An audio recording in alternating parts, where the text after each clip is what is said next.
Sushi disaster, epic fail. So last Saturday, my friends and I decided we were tired of spending all our money on sushi rolls that looked like tiny edible designer handbags. Instead, we figured we'd make our own sushi at home. How hard could it be?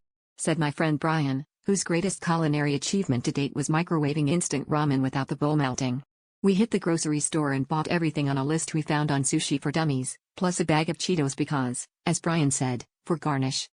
Back at my place, we laid out the ingredients with military precision: seaweed sheets, sticky rice, cucumbers, raw fish, from the sketchy supermarket that's always almost closing, and a suspiciously enthusiastic tube of wasabi. The first sign things might go sideways was when we tried to wash the rice, and it turned into a sticky, glue-like substance that clung to the spoon with the tenacity of a toddler at bedtime. Undaunted, we forged ahead, each of us with our own sushi mat and a hopeful heart. It turns out, making sushi is less about rolling and more about smushing if you have no clue what you're doing.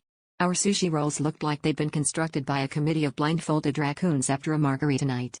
At some point, Brian declared he was going avant-garde and used a handful of Cheetos as filling.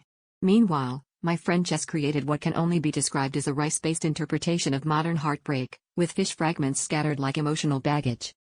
By the end of the night, the only thing rolling was us, on the floor, clutching our sides and tears streaming down our faces, as we surveyed our abstract art sushi platter. Honestly, I learned two things. First, sushi chefs deserve a Nobel Prize for patience, and second, if anyone asks us how it went, I'm just going to say we nailed the California roll because we literally ended up rolling on the floor.